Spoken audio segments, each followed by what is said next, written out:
العلم والعمل على جميع العالم. والصلاة والسلام على محمد سيد العرب والعجم وعلى آله وصحبه يا نبي العلوم والحكم. أما بعد. Ibu-ibu dan sekalian rahmat Allah Subhanahu wa taala.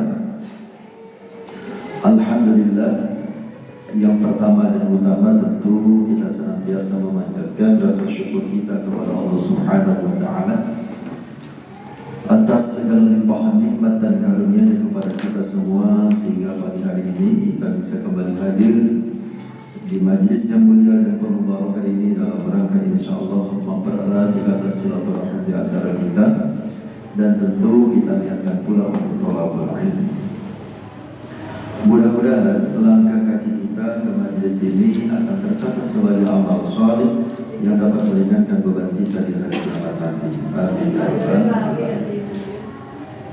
Selanjutnya, sahabat serta salam, tidak akan pernah lupa kita sanjungkan kepada uswah dan qudwah kita, panutan dan anutan kita baginda Rasul Muhammad sallallahu alaihi wasallam, serta keluarganya, para sahabatnya, para penerus dakwahnya, dan kita semua sebagai umatnya. Mudah-mudahan kita semua termasuk umat beliau yang biidznillah akan mendapatkan syafaat dari beliau di yaumil qiyamah nanti. Amin ya rabbal alamin. Ibu yang dirahmati Allah Subhanahu wa taala, kita kembali melanjutkan tafsir surah Al-Baqarah. Sekarang ayat 42 dan 43. A'udzu billahi minasyaitonir rajim.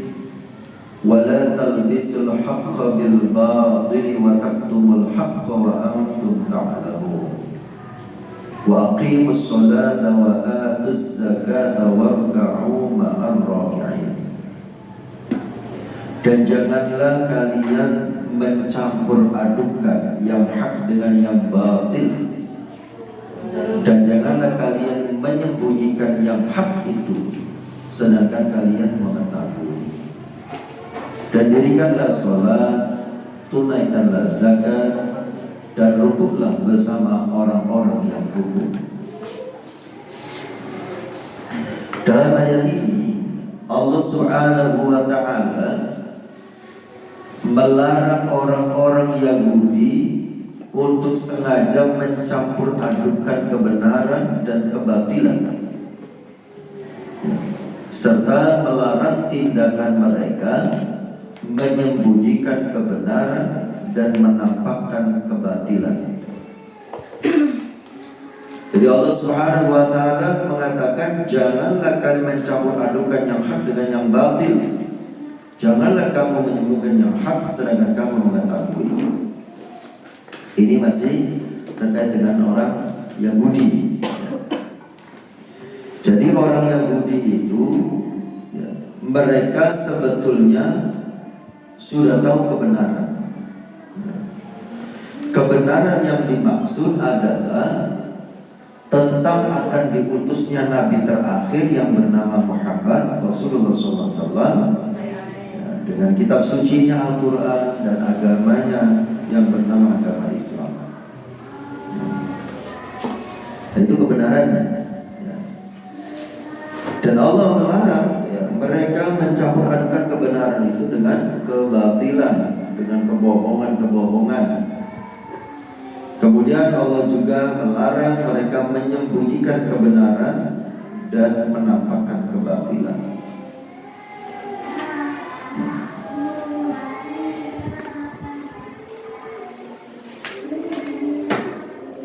Nah, dalam tafsir ini dijelaskan juga dari ulama yang bernama Qatadah, yang dimaksud jangan mencampur adukan yang hak dengan yang batil, artinya jangan mencampur adukan antara ajaran Yahudi, Nasrani dengan ajaran Islam. Padahal mereka mengetahui bahwa agama yang seharusnya dianut itu adalah agama yang terakhir. Jadi agama yang pertama, agama Yahudi, ketika ada agama Nasrani seharusnya beragama Nasrani, dan ketika kalau ada ajaran agama Islam, maka seharusnya mereka meninggalkan agama Yahudi dan Nasrani menjadi pemeluk Islam. Ayat ini juga menjadi larangan buat kita dalam mencampur adukan ajaran agama. Ya. Nah, biasanya mengatasnamakan toleransi, kadang-kadang kita kebablasan. Akhirnya mencampur adukan ajaran agama. Kalau mencampur adukan ajaran agama itu bukan toleransi namanya, tapi sinkretisme. Mencampur adukan ajaran agama. Seperti, mohon maaf ya, mungkin jenengan pernah membaca beritanya ya, ada ibu-ibu majelis taklim ya, sholawatan di gereja. Nah itu di kota Kediri kejadiannya ya, sebelum pandemi kejadiannya, sempat geger, sempat ramai ya. Atau azan di gereja ya. Jadi, dan kita juga banyak lihat di YouTube itu ya, kolaborasi ya, dalam acara misa diawali dengan azan, diselingi dengan sholawatan, dan begitu ya. Hanya karena ingin dianggap toleran, ya, kebablasan dengan mencampur adukan ajaran agama. Itu tidak boleh. Ayat ini menjelaskan dilarang mencampur adukan ajaran agama. Ya. Kita kadang-kadang pengen dianggap toleran berlebihan. Kesannya kita tuh takut gitu kalau dianggap radikal, ya. Dianggap tidak toleran. Padahal toleransi atau toleran itu sebetulnya sederhana. Ya. Yang penting kita tidak melarang, tidak mengganggu orang lain menjalankan ajaran agamanya, termasuk menyelenggarakan perayaan agamanya. Yang penting itu saja, tidak mengganggu, ya, tidak melarang. Nah, itu toleransi sebetulnya sederhana, begitu saja. Ya. Tidak perlu kemudian ya, mencampur adukan ajaran agama. Kalau kita baca asbabun nuzul dari surah Al-Kafirun, Qul ya ayyuhal kafirun itu. Nah, itu dicontohkan oleh Nabi. Saya pernah baca itu ada penjelasan orang musyrik, ya, orang kafir ya, mengajak Rasulullah berdamai ya, karena sudah terlalu sering berperang atas nama agama ya, berdamai. Tapi dalam perdamaian itu orang musyrik menawarkan poin-poin perdamaiannya, diantaranya adalah ya, saling bergantian menjalankan ajaran agama. Ya. Kan biasa ketika Islam dan kafir berperang, ya, kadang-kadang kan ada gencatan senjata, kemudian ada poin-poinnya, ya. Apa yang dilakukan, kesepakatannya. Seperti sekarang itu ya, Israel laknatullah alaihim dengan saudara-saudara kita di Gaza Palestina, ya, ketika terjadi gencatan senjata kan ada poin-poinnya apa. Nah pada waktu itu ya kaum musyrikin ya menyampaikan kepada Rasulullah berdamai, tapi poinnya diantaranya adalah saling bergantian menjalankan ajaran agama. Jadi seumpama gilirannya kaum musyrikin yang harus mengikuti Rasulullah, kaum musyrikin siap menjalankan ajaran Islam. Ya, orang Islam sholat, mereka siap sholat, puasa ya puasa, dan seterusnya. Tapi nanti saat gilirannya umat Islam harus mengikuti ajaran agama mereka, menyembah berhala dan seterusnya. Nah ketika hal itu terjadi ya, turunlah surat Al-Kafirun. Maka terjemah dari surat Al-Kafirun kan begini, Qul, katakan wahai Muhammad, ya ayyuhal kafirun, wahai orang-orang kafir, la a'budu, aku tidak menyembah, ma ta'budun, apa yang kalian sembah. Ya. Wala antum abiduna ma'abud, dan kalian bukanlah penyembah apa yang aku sembah. Wala ana abidun ma'abadtum, dan kami bukanlah penyembah apa yang kalian sembah. Wala antum abiduna ma'abud, dan kalian juga bukan penyembah apa yang aku sembah. Lakum dinukum waliyadin. Bagimu agamamu, bagiku agamaku.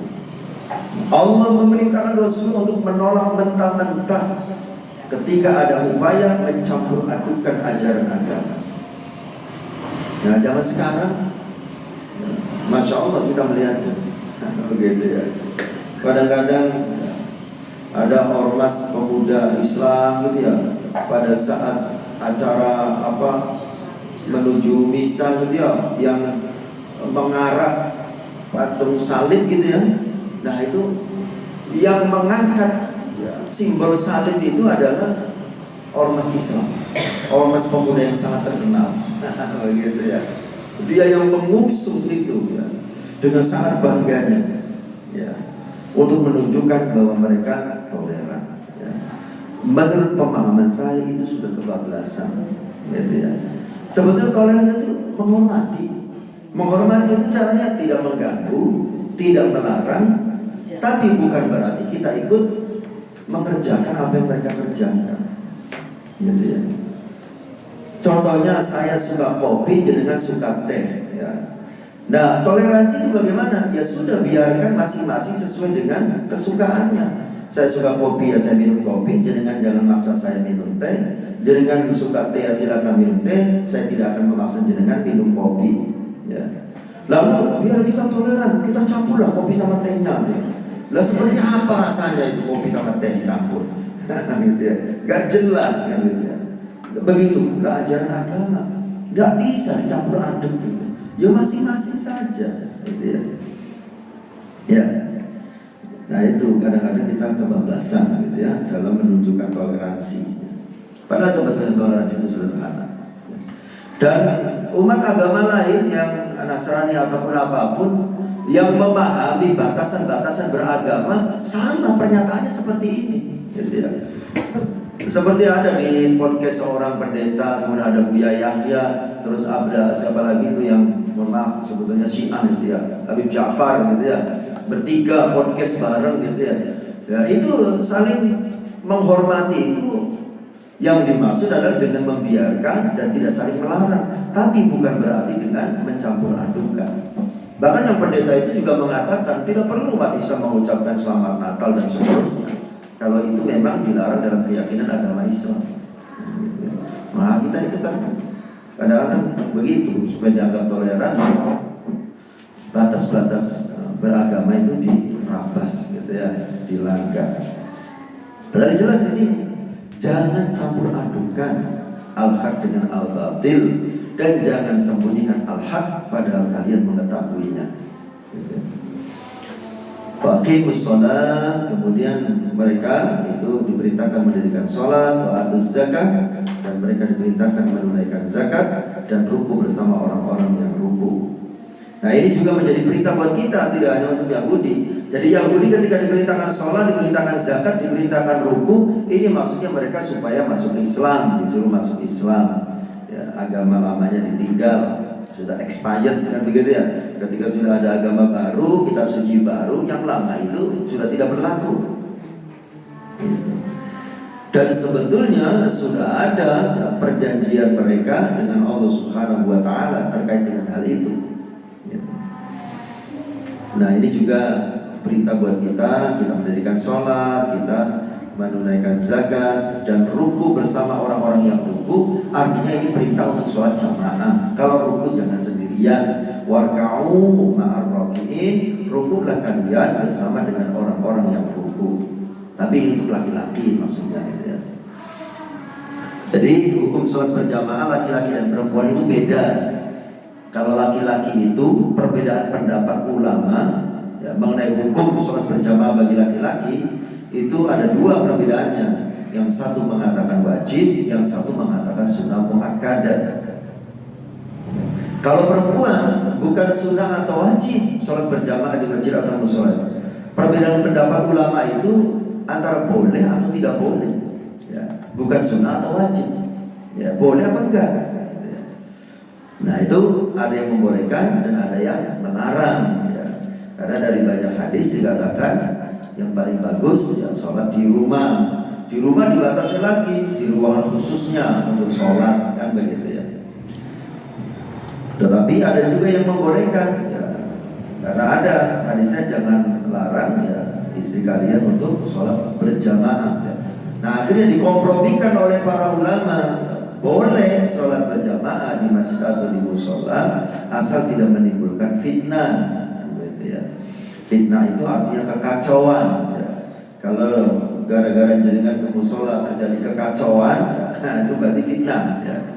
Kekacauan itu apa? Ya membuat laki-laki tidak konsentrasi seumpama kan begitu ya. Makanya dilarang pakai pakaian yang terlalu mencolok, tidak boleh menggunakan parfum yang terlalu menyengat kan begitu ya. Nah itu yang membolehkan, itu biasanya dengan persyaratan seperti itu.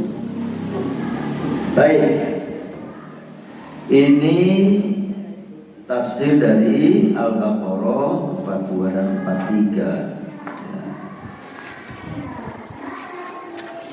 Kemudian ya,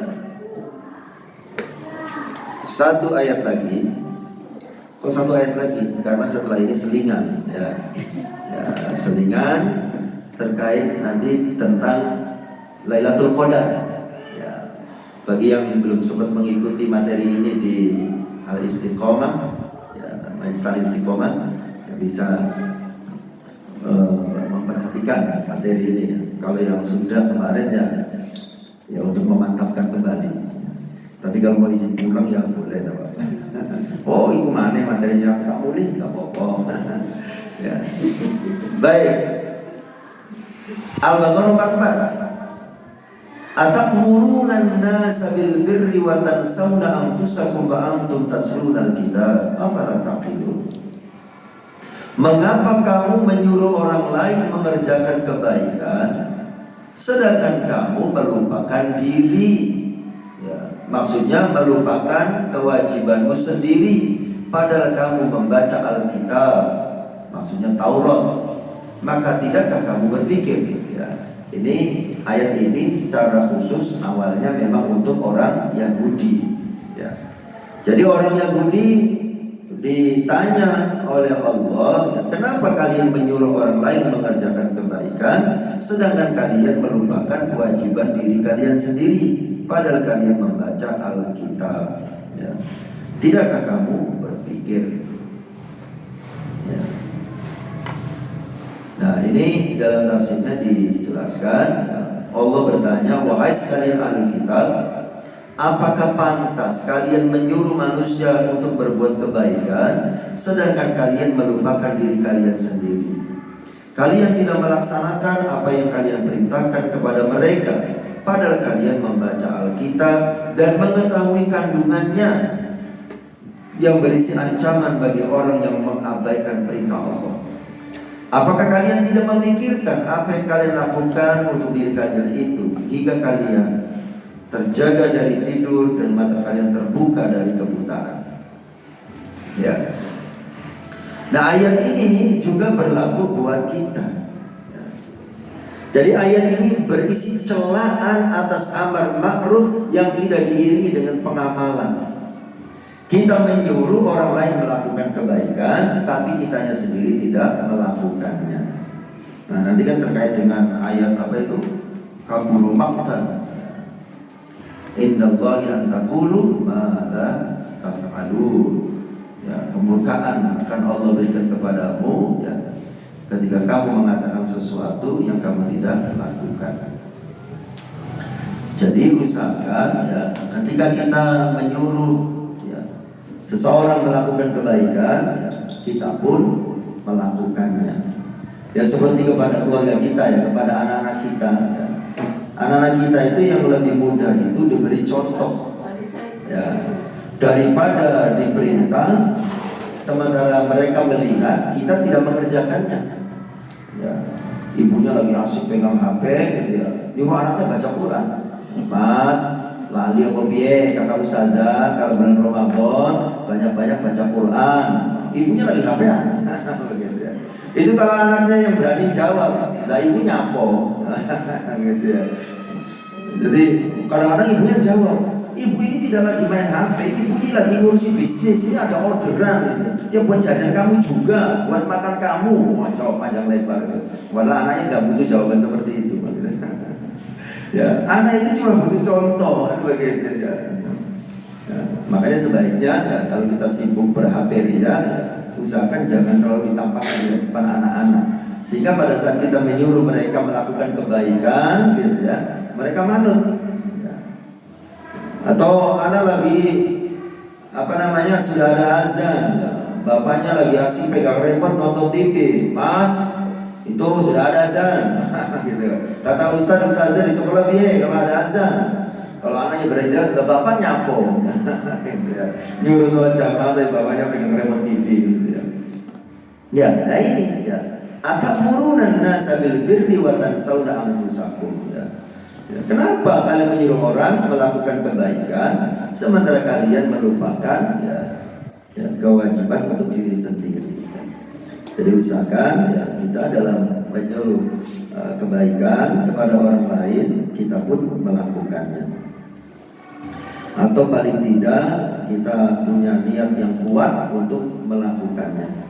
Makanya ada ustaz-ustaz itu yang tidak mau kalau disuruh memberi materi motivasi tentang haji atau umroh ketika mereka belum mengerjakannya. Merasa tidak nyaman gitu ya, belum mengerjakannya gitu ya. Nah, tetapi sebetulnya kalau untuk konteks taklim ya, memang tidak ada masalah kita menyampaikan sesuatu ya yang kita belum bisa mengerjakannya ya. Yang penting ya, kita ada niatan yang kuat ya, untuk melakukannya. Baik, ini ya, saya kira cukup ya untuk pembahasan ayatnya. Kita akan bahas terkait dengan Lailatul Qadar. Judulnya Lailatul Qadar untuk siapa? Nah, gitu ya. Untuk siapa sih Lailatul Qadar itu? Siapa sih yang berhak mendapatkan Lailatul Qadar itu? Apakah yang dapat Lailatul Qadar itu harus disyaratkan itikaf di masjid? Apakah yang mendapat Lailatul Qadar itu hanya mereka yang itikaf di masjid? Ya. Nanti yang protes pertama kali adalah panjenengan ketika di 10 hari terakhir dalam keadaan haid atau nifas. Nah, kan begitu. Ya. Kalau yang mendapatkan Lailatul Qadar itu syaratnya harus itikaf di masjid, terus bagaimana dengan para wanita yang di 10 hari terakhir sedang haid atau sedang nifas? Berarti mereka tidak dapat dong kesempatan dapat Lailatul Qadar. Atau para laki-laki atau siapapun yang di 10 hari terakhir masih bertugas atau bekerja. Tentara yang harus jaga perbatasan, polisi yang harus menjaga lalu lintas. Kalau mendekati lebaran itu kan padat ya, lalu lintas harus jaga, satpam yang harus berjaga, dan seterusnya. Atau pebisnis yang masih menjalankan bisnisnya harus belanja ke Surabaya dan seterusnya. Itu bagaimana? Ya. Kalau itikaf menjadi syarat untuk mendapat Lailatul Qadar, maka banyak orang yang tidak mendapatkan kesempatan dan peluang itu. Nah, kita bahas ya. Nah, sebelum kita membahas tentang siapa yang berhak mendapat Lailatul Qadar ya, kita mulai dulu dari urutannya ya. Makna Lailatul Qadar. Yang kedua, waktu terjadinya Lailatul Qadar. Waktu ini maksudnya jam ya. Yang ketiga, hari atau tanggalnya ya. Yang keempat ya, tentang menghidupkan Lailatul Qadar itu maksudnya apa? Menghidupkan Lailatul Qadar. Yang kelima, amalan apa yang sebaiknya dilakukan kalau ketemu Lailatul Qadar? Dan yang terakhir tadi, siapa yang berhak mendapatkannya? Baik, kita bahas ya. Yang pertama, Lailatul Qadar itu maknanya adalah ya, malam ketetapan. Ya. Lailatul Qadar, ya. Lailahnya itu malam, Al-Qadarnya itu ketetapan, malam ketetapan. Ya. Maksudnya apa Lailatul Qadar bermakna malam ketetapan? Ya. Maksudnya ya, di malam itu ya, Allah Subhanahu wa Ta'ala menentukan takdir untuk makhluknya untuk 1 tahun ke depan. Ya. Jadi dalam 1 tahun itu siapa yang dapat rezeki besar, siapa yang dapat musibah, siapa yang menikah, siapa yang meninggal, siapa yang punya anak, dan seterusnya ya. Takdir untuk 1 tahun ke depan itu ditetapkan di malam Lailatul Qadar. Itu sebagaimana Allah firmankan dalam surah Ad-Dukhan ayat 4, fiha yufraqu kullu amrin hakim. Fiha, di dalam malam itu, yufraqu ya, ditetapkan, dijelaskan setiap perkara dengan penuh kepastian, dengan penuh hikmah. Ya. Jadi di malam Lailatul Qadar itu takdir untuk 1 tahun ke depan ya, ditetapkan oleh Allah Subhanahu wa Ta'ala. Kemudian yang kedua, ya, Lailatul Qadar itu bermakna malam kemuliaan. Ya, malam kemuliaan. Karena di malam itu Allah turunkan Al-Quran. Jadi Al-Quran itu diturunkannya itu ada 3 fase. Fase pertama secara global Allah turunkan ke Lauhul Mahfuz, ya, induk segala macam catatan itu Lauhul Mahfuz secara global. Kemudian fase kedua ya, Allah turunkan masih secara global dari Lauhul Mahfuz ya, ke langit dunia. Yang namanya Baitul Izzah ya. Dari Lauhul Mahfuz ya, induk segala macam catatan ya, pusat data namanya begitu ya, diturunkan ke langit dunia namanya Baitul Izzah, itu juga secara global. Nah ini terjadi di malam Lailatul Qadar. Kemudian dari Baitul Izzah ya, atau langit dunia itu ya, diturunkan oleh Allah lewat malaikat Jibril, diturunkan secara bertahap ayat demi ayat kepada Rasulullah oleh malaikat Jibril kepada Rasulullah, ayat demi ayat berdasarkan konteks ya, yang melatar belakangi ayat itu diturunkan ya, atau biasa dikenal dengan sesuai asbabun nuzulnya. Sebab-sebab turunnya ayat itu kan biasanya ada yang dilatar belakangi oleh peristiwa-peristiwa. Seperti tadi itu, Qul ya ayyuhal kafirun turun dilatar belakangi oleh peristiwa adanya gencatan senjata yang ditawarkan oleh orang kafir, tapi klausul perdamaiannya berisi tentang saling bergantian menjalankan ajaran agama. Nah begitu, Allah turunkan surat Al-Kafirun. Ya. Nah itu terjadinya di malam Lailatul Qadar ya, turunnya ayat demi ayat ya, secara bertahap selama berapa lama?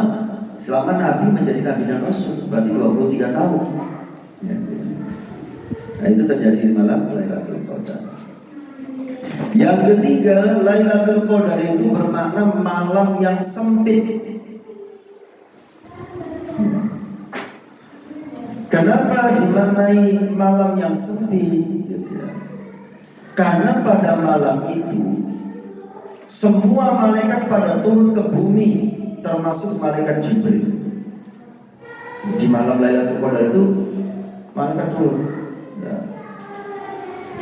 Ngapain malaikat turun itu? Malaikat turun ya untuk melaksanakan takdir yang sudah Allah tentukan untuk 1 tahun yang akan datang. Ya, sudah mulai malam itu ditentukan, malam itu langsung dilaksanakan. Siapa yang malam itu mendapatkan rezeki, mendapatkan celaka, naudzubillah dan seterusnya. Ini berdasarkan firman Allah dalam surah Al-Qadar ayat 4. Ya. Oh yang tadi yang malam kemuliaan Al-Qadar ayat 1 sampai 3. Inna anzalnahu fi lailatul qadar. Ya, Lailatul Qadri khairu min alfi syahr. malam kemuliaan itu ya. Sesungguhnya kami turunkan Al-Quran di malam Lailatul Qadar. Makanya di mana malam yang mulia atau malam kemuliaan. Nah yang ketiga malam yang sempit ya, karena malaikat turun pada malam itu.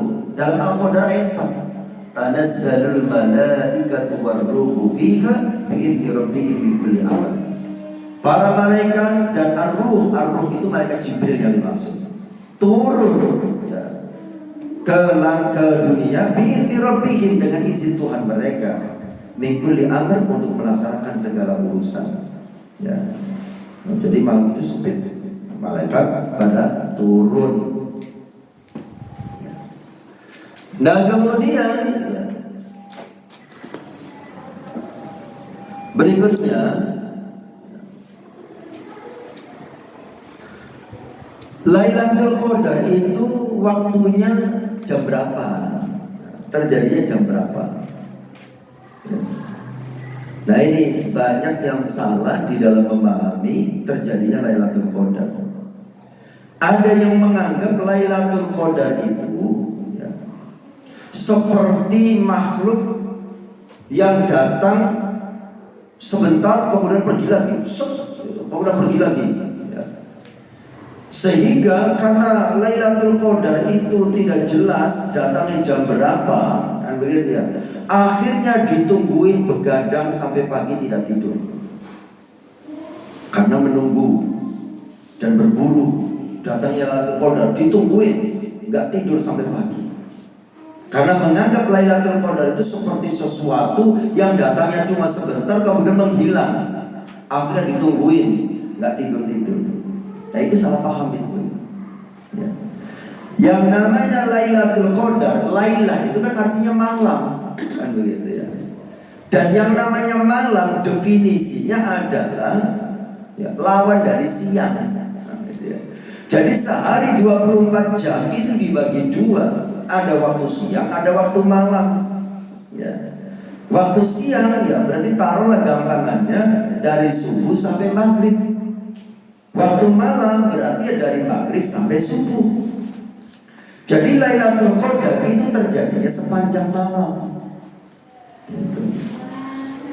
Lailatul Qadar jadi sepanjang malam, sebagaimana Allah firmankan dalam surah Al-Qadar ayat 5, salamun hiya hatta matla'il fajar.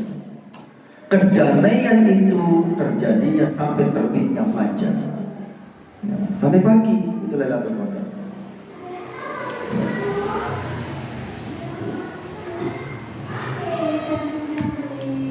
Nah, yang dirahasiakan oleh Allah itu adalah terjadinya hari keberapa atau tanggal berapa. Itu yang dirahasiakan oleh Allah ya.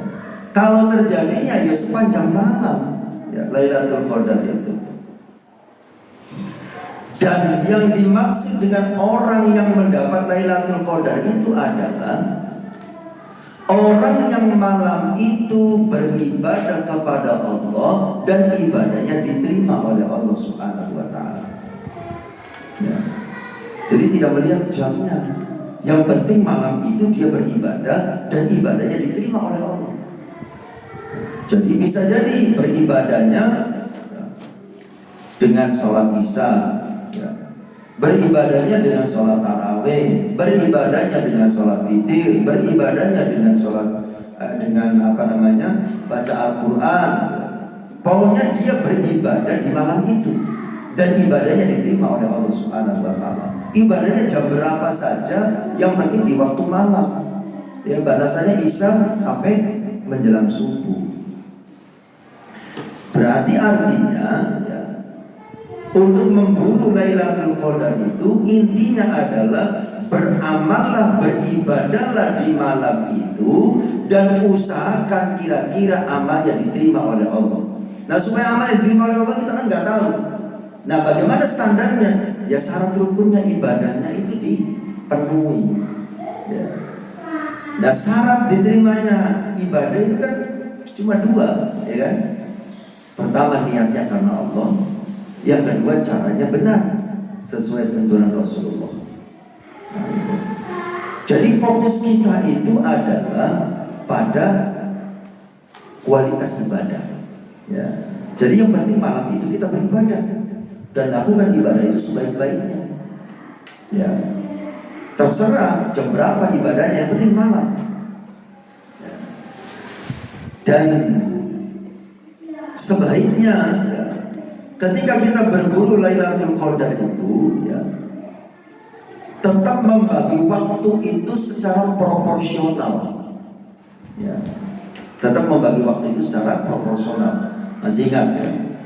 Imam Ghazali itu pernah menghitung waktu malam ya, membagi waktu malam menjadi 3. Ada sepertiga malam pertama, sepertiga malam kedua, sepertiga malam ketiga. Artinya waktu malam itu dibagi 3. Kalau waktu malam itu ada 12 jam, dibagi 3 masing-masing 4 jam. Peruntukannya untuk apa? Sepertiga malam pertama berarti dari maghrib sampai jam 10. Ya, taruhlah gampangannya mulainya dari jam 6 sore sampai jam 6 pagi ya, waktu malam. Ya. Berarti jam 6 sore sampai jam 10 malam itu sepertiga malam pertama. Sepertiga bagian yang pertama. Digunakan untuk apa? Tentu di samping untuk beribadah, ada sholat maghrib, ada sholat isya, sholat tarawih, sholat witir, ada tadarus Al-Quran ya.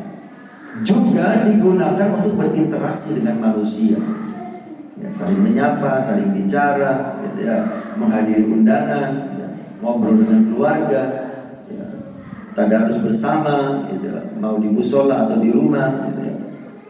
Sampai jam berapa? Sampai jam 10 saja ya. Sampai jam 10 saja ya. Nah kemudian sepertiga malam yang kedua, jam 10 sampai jam 2, kita gunakan untuk memenuhi hak tubuh kita. Tubuh kita itu punya hak untuk istirahat, tidur ya. Jadi sesemangat apapun jenengan baca Al-Quran ya, usahakan tetap hidup normal ya, sampai jam 10 saja, tidur. Jam 10 tidur. Sampai berapa lama? 4 jam. Tidurnya ahli surga itu cuma 4 jam ya. Kan di dalam surah Ad-Dariyat itu ada sebutan kanu qalilan minal laili ma yahja'un. Mereka sedikit tidurnya di waktu malam. Sedikit tidurnya. Bukan sedikit-sedikit tidur. Sedikit-sedikit tidur. Sedikit tidurnya ya. Berapa lama? Itu 4 jam itu. Jam 10 tidur, jam 2 bangun ya. Nah sepertiga malam yang ketiga, jam 2 sampai waktu subuh atau sampai waktu syuruk, malah lebih utama ya. Di situ kita kembali habis-habisan beribadah kepada Allah. Sholat malam lagi ya. Sekalipun ada yang mengatakan sholat malam kalau di bulan Ramadan itu ya sudah diwakili dengan sholat tarawih. Jadi tidak perlu tahajud lagi ya. Salah itu pemahaman begitu ya. Sholat tarawih itu ya tidak ada syarat untuk tidur dulu ya.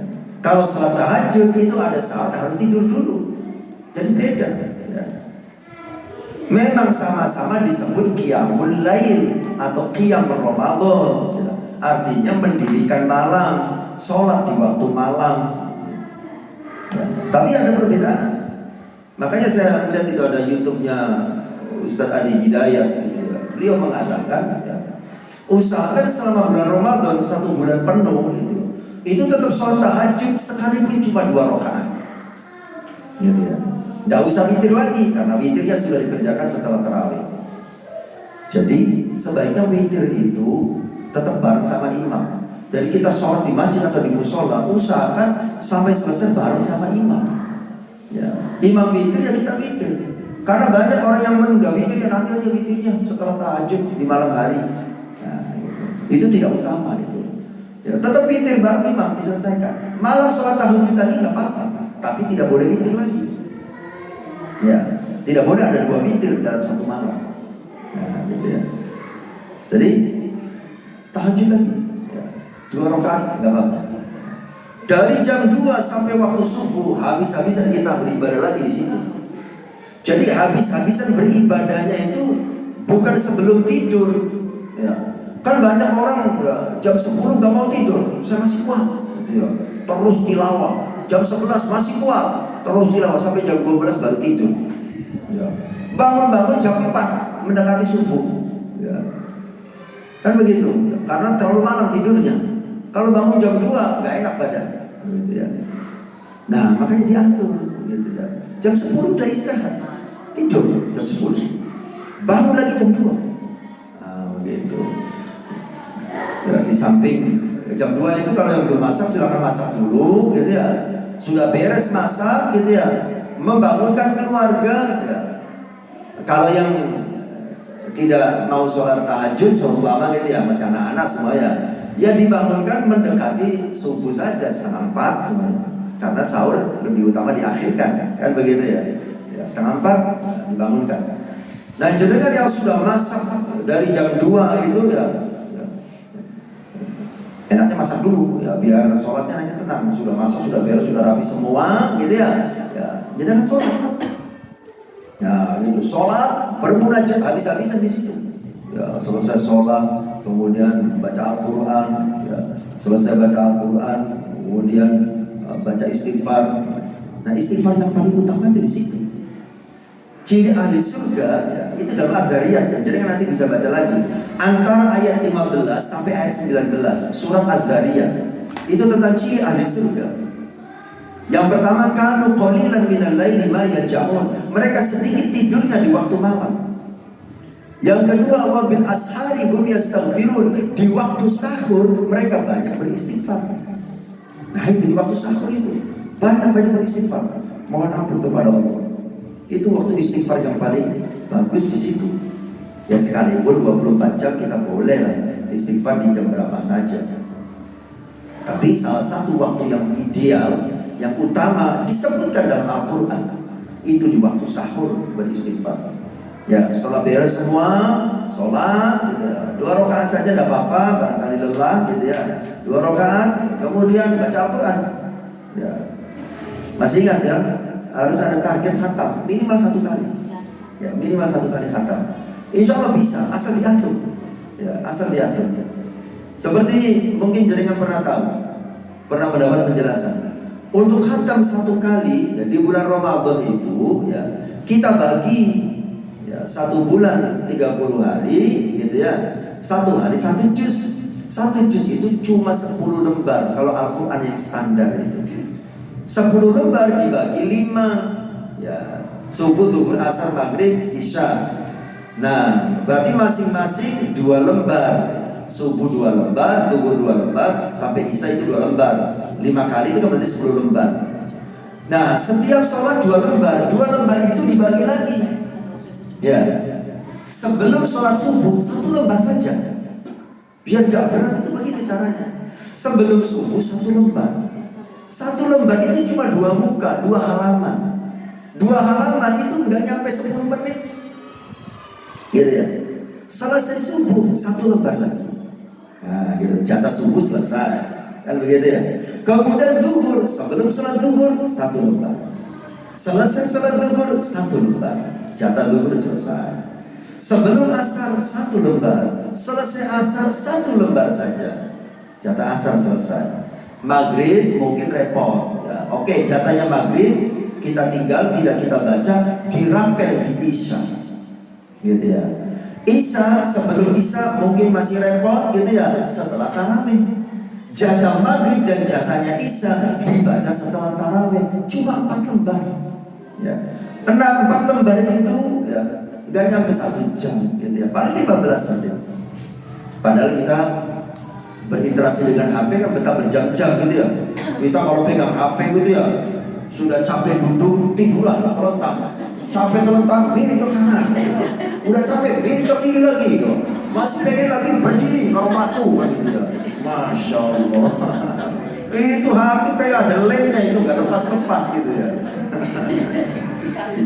Nah kira-kira Al-Quran itu begitu, seperti ada lemnya kan gitu ya. Gak lucu-lucu kan begitu ya. Ya, tapi kita jangan suudzon kalau ada orang bilang oh HP terus, padahal dia sedang tilawah. Begitu ya? Kita kan nggak tahu. Jadi kita harus seudon. Wah HP-an terus gitu. Jangan seudon, mungkin sedang tilawah kan gitu ya. Nah karena Masya Allah, jangan sampai di bulan Ramadan itu, masih ingat ya, kita itu jangan seperti keluarga Samawa ya. Sama-sama main WA gitu ya. Ramadan itu keluarga Samawa ya. Semuanya pegang HP, gak ada yang bicara, sama-sama main WA gitu ya. Jadi usahakan target khatam Al-Quran minimal 1 kali, minimal 1 kali. Caranya begitu, dibagi kan gitu ya. Nah kalau habis tarawih itu berat semuanya 4 lembar, ya 2 lembar saja, 2 lembarnya nanti setelah bangun jam 2 itu ya. Jam 2 setelah beres semua masak apa segala macam kan gitu ya. Kemudian baca Al-Quran 2 lembar ya. Jatahnya maghrib, dibaca malam itu 2 lembar. Jadi jangan sampai jenengan sambil nunggu sahur, sambil nunggu subuh nonton TV. Nah, kan kebanyakan begitu ya. Mumpung belum subuh ya, sambil nunggu subuh daripada tidur nonton TV. Jangan tidur, nonton TV aja dulu. Nanti subuhnya ketinggalan iman-iman. Lah apa nasihatnya nonton TV dulu. Sambil nunggu subuh, ayo baca Quran. Wah kan enak begitu ya. Sambil nunggu subuh, ayo berzikir, beristighfar. Berzikir itu tidak harus sambil duduk. Saya lupa dalam surat apa ayat berapa menjelaskan tentang ulul albab. Ali Imran 192. Boleh dicek lah. Alladzina yadhkuruna Allah qiyaman wa qu'udan wa 'ala junubihim. Ya, orang yang berakal sehat adalah orang yang senantiasa berzikir kepada Allah qiyaman dalam posisi berdiri, wa qu'udan dalam posisi duduk, wa 'ala junubihim dan dalam posisi tidur-tiduran. Ya. Jadi berzikir itu ya boleh sambil duduk, boleh sambil berdiri, boleh sambil tidur-tiduran. 191. Ya, Ali Imran. Ya. Lagi. Itu yang mengingat Allah sambil berdiri. Ya. Jadi begitu. Sebagaimana kita ketika main HP kan bisa kalau turun-turun gitu. Ya diganti dengan berzikir ya. Sambil tidur kanan, astagfirullahaladzim. Jangan sampai kita istighfar itu kalau kaget saja gitu ya. Disenggol astagfirullahaladzim. Kalau kaget saja baru istighfar kan gitu ya. Ya, kembali ke masalah utamanya. Kalau doa gimana? Nah, berdoa. Kalau berdoa sebaiknya sambil duduk. Ya, sambil duduk. Kalau misalnya kan kayak doa yang ada di dalam Al-Quran itu kita kan sudah hafal. Terus sambil tidur gitu kita terus ingat terus berdoa gitu enggak apa-apa. Jadi kalau zikir bermakna mengingat Allah ya mungkin boleh-boleh saja kan gitu ya. Nah, istighfar pun maknanya itu berdoa memohon ampunan kan gitu ya. Ya boleh-boleh saja. Sambil tiduran, ya Allah, mudah-mudahan suami saya tidak pindah ke lain body. Nah, sambil tiduran gitu ya, berdoa. Jadi boleh lah gitu ya. Tapi memang kalau yang spesifik berdoa kan ada etika khusus kan begitu ya. Tapi semua kita memang berat daripada melakukan sesuatu yang tidak bermakna, mendingan berdoa kepada Allah, berharap sebanyak-banyak pada Allah gitu ya. Boleh saja dalam segala situasi dan kondisi. Ya. Oke. Jadi kembali lagi nih. Lailatul Qadar terjadi sepanjang malam. Gitu ya. Pokoknya intinya ya di malam itu kita berusaha beribadah kepada Allah dan berusaha agar ibadah kita diterima oleh Allah Subhanahu wa taala. Kemudian kapan Lailatul Qadar itu? Maksudnya tanggal berapa, hari keberapa? Ya. Tidak disebutkan secara spesifik. Ya. Karena kalau ditentukan secara spesifik, nanti orang ibadahnya hanya di malam itu. Ya, gitu ya. Biar orang beribadahnya setiap malam, maka ya tidak ditentukan oleh Allah kapan terjadinya. Rasul juga tidak menentukannya. Cuma Rasul memberikan clue, nah, gitu ya, memberikan ya, petunjuk. Yang pertama dalam hadis Bukhari Muslim, Rasulullah awalnya mengatakan taharrau lailatal qadri fil ashril awakhir min Ramadan. Burulah, carilah Lailatul Qadar di 10 malam terakhir dari bulan Ramadan. Kemudian lebih spesifik dalam hadis riwayat Imam Bukhari, taharrau lailatul qadri fil witri min al-ashril awakhir min Ramadan. carilah burulah Lailatul Qadar di malam ganjil dari 10 malam terakhir bulan Ramadan. Malam ganjil. Ya, malam 21, malam 23, malam 25, malam 27, malam 29. Kata para ulama, itu setiap tahun berganti-ganti. Bisa jadi malam 21, bisa 23, bisa 25, 27 atau 29. Tidak ditentukan. Supaya kita ya, beribadah di sepanjang malam ya dari Lailatul Qadar, dari bulan Ramadan. Nah, kemudian ya, kita diperintahkan saat Lailatul Qadar atau di malam-malam ganjil itu menghidupkan malam. Nah, ini yang tadi sudah sempat kita singgung di depan. Menghidupkan malam itu bukan berarti begadang, bukan. Ya. Menghidupkan malam itu bukan berarti tidak tidur, bukan. Tapi menghidupkan malam itu yang dimaksud adalah di malam-malam itu kita isi dengan ibadah. Ya. Dengan ibadah. Karena orang yang mendapatkan Lailatul Qadar adalah orang yang malam itu dia beribadah. Gitu ya. Lailatul Qadar itu apa sih? Ya. Kan disebutkan dalam Al-Qadar ya, ayat 3 itu Lailatul Qadri khairun min alfi syahr. Lailatul Qadar itu satu malam yang lebih baik dari 1000 bulan. Artinya ya,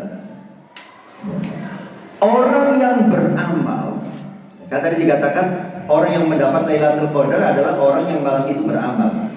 Artinya orang yang mendapat Lailatul Qadar itu adalah orang yang malam itu beribadah dan ibadahnya diterima oleh Allah Subhanahu wa taala. Satu amal yang dilakukan yang bertepatan dengan Lailatul Qadar lebih baik dengan amal yang sama yang dilakukan selama 1000 bulan yang tidak ada Lailatul Qadar di dalamnya. Saya ulangi. Yang dimaksud dengan satu malam lebih baik dari 1000 bulan, artinya satu amal yang dilakukan bertepatan dengan Lailatul Qadar itu lebih baik, bukan sama ya. Khairun itu artinya lebih baik. Karena banyak yang menganggap satu amal yang sama dengan amal di dalam sebelumnya, bukan sama, lebih baik. Ya.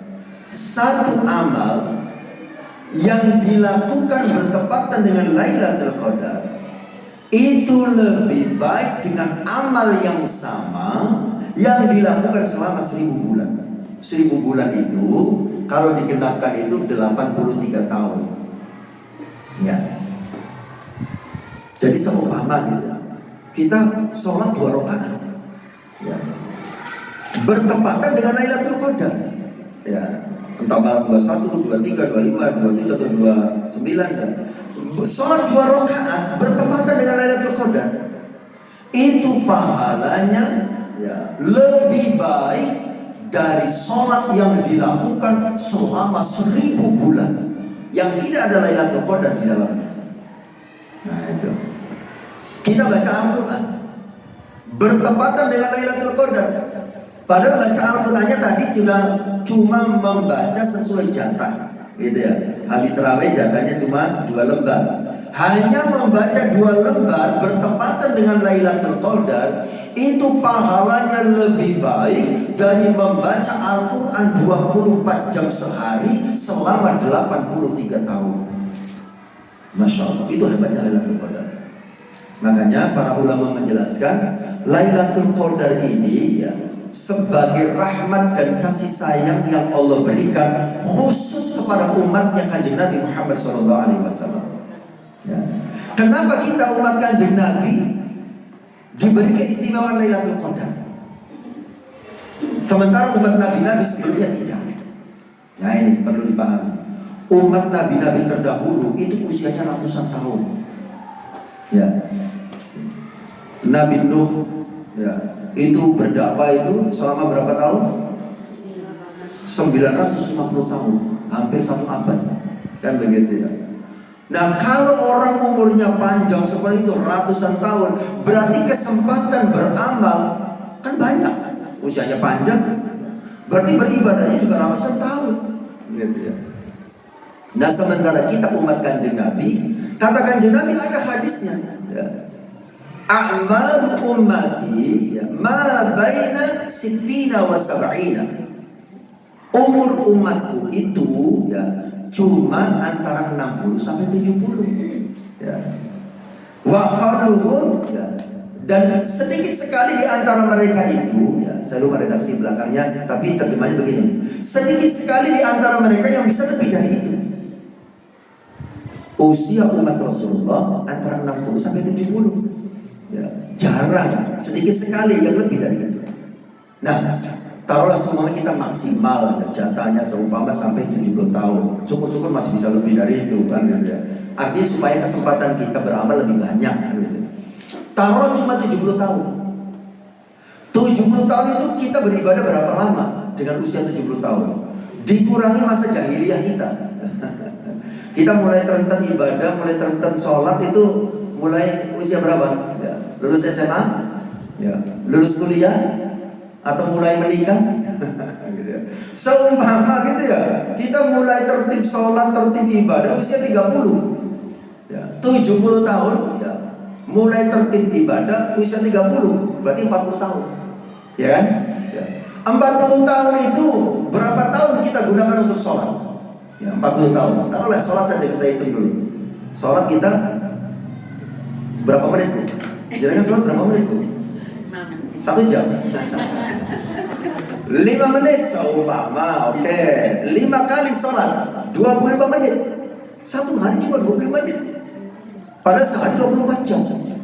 Taruhlah ambil jenengan 1 jam lah gitu ya sholatnya. 1 hari 1 malam 1 jam kan begitu ya. Ya. Berarti ya dalam 1 bulan ya, cuma 30 jam ya. 40 tahun itu berarti cuma berapa jam? Nah sisanya untuk apa? Ya itu. Makanya Allah memberikan rahmat dan kasih sayangnya kepada kita. Kenapa kita dikasih rahmat dan kasih sayang dengan Lailatul Qadar? Ya karena Rasulullah SAW, kekasih Allah Subhanahu Wa Taala.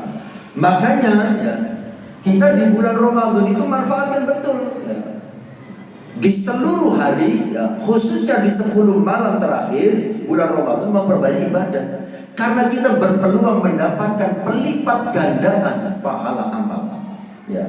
Kalau kita setiap tahun dapat Lailatul Qadar gitu ya, 40 tahun, kan tadi kita usianya seumpama 70 tahun ya, mulai beribadah 30 tahun, berarti 40 tahun. Kalau 40 tahun kita dapat Lailatul Qadar terus setiap tahun, berarti kan tinggal dikalikan 83 tahun. Kan Lailatul Qadar itu kan lebih baik dari 83 tahun. 40 dikalikan 83. Berapa Bu? Coba bisa disebut berapa Bu? Saya penasaran ini kalau kita dapat Lailatul Qadar tiap tahun itu ya. Berapa Bu? 40 dikali 83, 3.320 tahun. Loh coba. Artinya apa?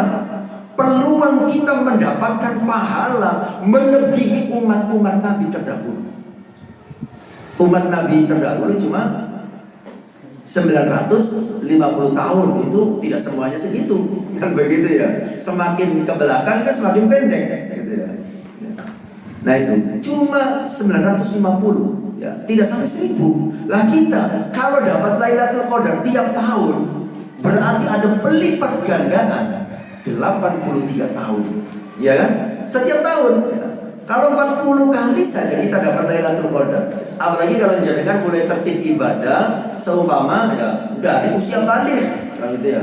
Usia balik ya. Jadi kan balik usia berapa? 9 tahun. Wah, Masya Allah. Ya, sekarang usianya berapa? Tiap tahun dapat Lailatul Qadar, tinggal dikalikan, puluhan ribu tahun. Begitu ya. Nah itu, jadi Lailatul Qadar itu rahmat dan kasih sayang yang Allah berikan kepada kita umat Rasulullah. Karena kita usianya tidak lebih dari 70. Kalau ada yang lebih dari 70 itu bonus gitu ya. Maka bersyukurlah ya bagi kita yang sampai usia 60 sampai 70 bahkan lebih, bersyukur kita diberi kesempatan oleh Allah. Kesempatan untuk memperbaiki diri dan kesempatan untuk memperbanyak amal. Itu kalau setiap Ramadan dapat Lailatul Qadar, Masya Allah ya, pelipat gandaan pahalanya luar biasa banyaknya ya. Baik, kembali lagi ya. Jadi menghidupkan malam di malam Lailatul Qadar itu tidak harus begadang sampai pagi tidak tidur. Hidup normal saja, ibadah sampai jam 10, tidur jam 10 sampai jam 2, jam 2 bangun lagi, habis-habisan lagi beribadah kepada Allah. Bahkan kalau kata Imam Malik gitu ya, seseorang sudah dianggap mendapat bagian dari Lailatul Qadar sekalipun di malam itu dia hanya melakukan sholat isya berjamaah. Ya. Dia sholat isya berjamaah malam itu sudah dianggap mendapat bagian dari Lailatul Qadar. Dan dia melakukan amal, melakukan kebaikan, sholat jamaah isya, gitu ya. Kalau sholat jamaah isyanya bertepatan dengan Lailatul Qadar, itu pahala sholat jamaah isyanya lebih baik dari sholat jamaah isya yang dilakukan selama 1000 bulan yang tidak ada Lailatul Qadarnya, gitu ya. Kemudian kalau kata Imam Syafi'i, siapa yang sholat isya dan sholat subuh berjamaah bertepatan dengan Lailatul Qadar, maka dia sudah mendapatkan bagian dari Lailatul Qadar. Artinya tidak harus begadang, gitu ya. Yang hidup normal saja. Wong paginya juga kita masih ada kewajiban, kan begitu ya. Jangan sampai gara-gara alasan berburu Lailatul Qadar kemudian siangnya tidur terus. Anaknya mengatakan, "Bu, bajunya belum disetrika ini, ya Allah, ibu ngantuk ini. Tadi malam berburu Lailatul Qadar, setrika dewe." Wah, itu tidak tepat itu begitu. Ya. Meninggalkan kewajiban di siang hari dengan alasan berburu Lailatul Qadar, gitu ya. Jadi hidup normal saja, gitu ya. Memang di waktu-waktu yang ada itu, ya, betul-betul dipadatkan untuk ibadah, ya. Dari habis isya sampai jam 10 padatkan untuk ibadah. Dari jam 2 sampai waktu subuh padatkan untuk ibadah. Istirahatnya porsinya tetap, ya. Jam 10 sampai jam 2 istirahat, ya. Karena istirahat di jam ideal itu kata kesehatan, kata medis, itu jam ideal untuk istirahat ternyata jam segitu. Kita tidak istirahat di jam ideal itu tidak bisa digantikan. Mungkin jenengan pernah merasakan sendiri kan? Udah sampai jam 12 belum bisa tidur, jam 2 baru bisa tidur. Diganti tidur siang hari sepanjang siang masih tetap gak enak badan itu. Iya kan? Gak enak badan itu karena tidak ideal waktu tidur kita. Nah, waktu tidur ideal itu begitu. Jam 10 sampai jam 2 itu waktu ideal. Ya. Tidur yang berkualitas itu ya di situ. Ya. Oke. Sudah ya itu. Makna sudah, waktu sudah, hari tanggal sudah, menghidupkan malam sudah. Yang dimaksud adalah yang penting beribadah di malam itu tidak harus 24 jam ya. Kemudian amalan apa yang disunahkan, dianjurkan kalau kita bertemu dengan Lailatul Qadar? Berdasarkan hadis Rasulullah riwayat Imam Bukhari, amalan pertama yang disunahkan, dianjurkan adalah memperbanyak sholat sunnah. Makanya sholat tarawih, nah, itu bagian dari cara kita beramal memburu Lailatul Qadar. Sholat witir, ya, sholat tahajud, dan sholat-sholat sunnah yang lainnya, gitu ya. Kemudian yang berikutnya adalah memperbanyak berdoa, ya. Nah, kalau berdasarkan hadis secara khusus itu ya, berdoa seperti kata Siti Aisyah bertanya kepada Rasulullah, "Ya Rasulullah, ara'aita in 'alimtu ayya lailatul qadari ma aqulu fiha?" Ya Rasulullah, seandainya saya ketemu dengan Lailatul Qadar, sebaiknya apa doa yang saya baca? Rasulullah menjawab, katakanlah, Allahumma innaka afuwun tuhibbul afwa fa'fu anni. Jadi doa yang biasa kita baca setelah selesai tarawih atau setelah selesai witir, Allahumma innaka afuwun tuhibbul afwa fa'fu anni, itu memang ada hadisnya, dicontohkan dan diperintahkan oleh Rasulullah SAW. Nah, kadang-kadang ada yang ditambah ya karim gitu ya. Kalau saya sih gak rewel, monggo gitu ya. Kalau yang sama persis dengan Rasulullah yang gak ada ya karimnya, Allahumma innaka afuwun tuhibbul afwa fa'fu anni. Karena ada yang sudah ditambahi Allahumma innaka afuwun karim tuhibbul afwa fa'fu anni ya karim. Kalau saya sih asik-asik aja. Cuma kadang-kadang ada yang mempersoalkan, jangan itu bid'ah. Nah, itu nggak ada dari Rasulullah. Ya. Saya sih nggak terlalu rewel ya, silakan saja. Toh yang dibaca juga kebaikan, jadi ya bukan kemaksiatan. Toh menyebut nama Allah gitu ya, masuk nggak boleh kan gitu ya. Dan seterusnya. Ya. Kalau yang nggak mau ya nggak apa-apa. Gitu. Yang biasa baca itu ya monggo. Gitu. Doa yang lain juga boleh, kan begitu ya. Doa yang lain silakan. Doa apa terserah panjenengan sesuai dengan situasi dan kondisi yang jenengan hadapi, kan begitu ya. Kalau sedang sakit ya berdoa minta sembuh ya. Kalau sedang ada masalah ekonomi ya berdoa, disesuaikan dengan situasi dan kondisi yang ada. Tapi doa dari Rasulullah ini tetap jangan ditinggalkan ya. Sebaiknya tetap kita baca. Itu secara khusus itu amalannya ya. Secara umum ya semua amal soleh ya, baca Al-Quran, apalagi baca Al-Quran juga dianjurkan ya. Apalagi khususnya di bulan Ramadan ya. Nah kemudian, nah ini kita kan punya kebiasaan bagi angpau kepada ponakan, saudara gitu. Itu kalau bagi angpau itu di malam Lailatul Qadar itu pahalanya lebih berlipat ganda. Jadi sama ponakan-ponakan ya, bude nanti bagi angpaunya malam Lailatul Qadar, malam ganjil ke sini. Di malam ganjil bagi-bagi angpau. Satu kali ngasih angpau pahalanya seperti ngasih angpau lebih baik dari 1000 bulan ngasih angpau. Itu pahalanya. Tapi biasa anak kecil itu nagih lagi pas lebaran. Bude, angpaunya mana? Loh kemarin Lailatul Qadar. Ya tapi kan lebaran belum. Ada yang nagih lagi. Ya.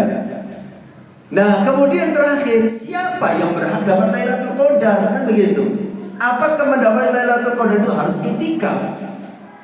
Ternyata itu dari dulu sudah pernah ditanyakan oleh para wanita kepada para ulama. Itu disebutkan di dalam kitab Nabonimu Lataiful Ma'arif ya. Jadi ada pertanyaan, bagaimana pendapatmu? Yang ditanya ini ulama namanya Al-Dhahhak. Yang bertanya namanya Juwaybir. Bagaimana pendapatmu dengan wanita nifas, haid, kemudian para musafir ya. Apakah mereka bisa mendapatkan Lailatul Qadar ya. Padahal mereka tidak itikaf di masjid. Kata Al-Dhahhak, ya mereka tetap bisa mendapatkan bagian. Siapa saja yang Allah terima amalnya, dia akan mendapatkan bagian dari malam tersebut. Nah berarti intinya di situ. Siapa yang malam itu beramal ya, kemudian amalnya diterima oleh Allah, maka dia mendapat bagian dari Lailatul Qadar. Jadi fokus kita adalah beramallah malam itu dan lakukan amal dengan sebaik-baiknya sesuai dengan syarat rukunnya ya. Kita ikuti ya, syarat diterimanya amal seperti apa, lakukan dengan sebaik-baiknya. Jadi jenengan yang sedang haid atau sedang nifas, kalau dalam fikih mazhab Syafi'i gitu ya, kan nggak boleh baca Al-Quran ya. Baik itu dengan menyentuh, membuka Al-Quran ataupun hafalan. Kalau fikih Syafi'i itu nggak boleh ya. Kalau fikih mazhab lain ya, yang dilarang itu adalah memegang Al-Quran ya. Tapi kalau hafalan boleh ya. Tidak megang boleh ya. Itu fikih mazhab lain. Kalau fikih Syafi'i sama sekali nggak boleh. Lalu terus ibadahnya apa? Sholat nggak boleh, kan lagi haid ya. Kemudian baca Al-Quran nggak boleh, dia bisa berzikir, kan gitu ya. Berzikirlah sebanyak-banyaknya. Ya seperti tadi itu, sebagaimana kita sedang pegang HP, kalau tidur miring, gitu, kalau terlentang, kalau tempurung, sampai nendang-nendang bantal barang, kan gitu ya. Ya itu digunakan untuk berzikir kepada Allah Subhanahu wa Ta'ala. Ya. Kemudian infak sodako, orang haid dan nifas juga kan boleh infak sodako. Jadi jangan buka HP, tutul transfer, tutul transfer. Jangan nomor rekeningnya berapa? Saya pengen dapat Lailatul Qadar sedekah. Gitu ya. Sedekah satu kali bertepatan dengan Lailatul Qadar itu pahalanya lebih baik dari sedekah selama 1000 bulan. Nah, gitu ya. Jadi jangan siap cari targetnya. Panti asuhan mana? Masjid mana, rumah tahfidz mana, pesantren mana yang akan jadikan transfer bertepatan dengan Lailatul Qadar. Kan udah disiapkan nomornya. Jadi pas malam Lailatul Qadar transfer, masya Allah. Itu jadi dengan nggak itikaf pun bisa mendapatkan pahala yang dilipat gandakan oleh Allah Subhanahu wa Ta'ala. Baik, selesai sudah. Ya. Jadi di awal disebutkan penetapan 1 tahun. Itu gimana maksudnya? Kan sebetulnya kan sudah tertulis di lauh putih. Iya. Itu gimana maksudnya? Bahkan 50.000 tahun sebelum kita lahir, takdir sudah ditulis. Kemudian diperjelas lagi ketika kita 4 bulan dalam kandungan ibu kita. Nah kemudian ditentukan lagi setiap malam Lailatul Qadar. Ya, kalau kita ilustrasikan, sekalipun mungkin tidak sama yang dimaksud gitu ya. Seperti kita ngasih tugas lah, kita pimpinan ngasih tugas. Kan ada target jangka panjang, kan begitu ya? Target jangka panjangnya begini. Kemudian dipersempit, target jangka menengah begini. Target jangka pendek begini. Mau sampai target harian. Nah, begitu pula halnya ya. Takdir Allah itu kan dilaksanakan oleh malaikat. Ada malaikat tukang bagi rezeki, ada malaikat mencabut nyawa gitu. Diingatkan lagi oleh Allah, 1 tahun ini nanti yang akan mati ini, yang akan menikah ini, yang akan dapat rezeki ini. Ayo laksanakan. Nah, begitu ya. Jadi mempersempit tugas dan kewajiban malaikat ya, diperjelas 1 tahun ini apa yang harus dikerjakan. Jadi kalau takdirnya 50.000 tahun sebelum kita lahir, itu sudah ada takdirnya. Nah, gitu. Cuma diperjelas lagi ya. Setiap tahun diperjelas. Istilahnya seperti mengingatkan. Ya, malaikat dikasih tahu, ini 1 tahun ini yang dilaksanakan. Nah, kita tidak bisa berubah, Ustaz. Tidak bisa berubah. Yang seperti kematian, seperti jodoh, mungkin ya. Kita pernah bahas ya, takdir itu ya, ada yang tidak bisa dirubah dan ada yang bisa dirubah. Ya, makanya ada istilah takdir mubrom dan takdir mu'allaq. Takdir mubrom itu takdir yang sudah tidak bisa dirubah. Takdir mu'allaq itu takdir yang masih bisa dirubah. Ya, mu'allaq itu artinya bergantung. Ya. Tetapi perubahan takdir itu tetap dalam pengetahuan Allah Subhanahu wa Ta'ala. Memang menjelaskan takdir ada agak jelimet. Jadi ada istilah yang menjelaskan ada takdir kecil dan takdir besar. Nah, gitu ya.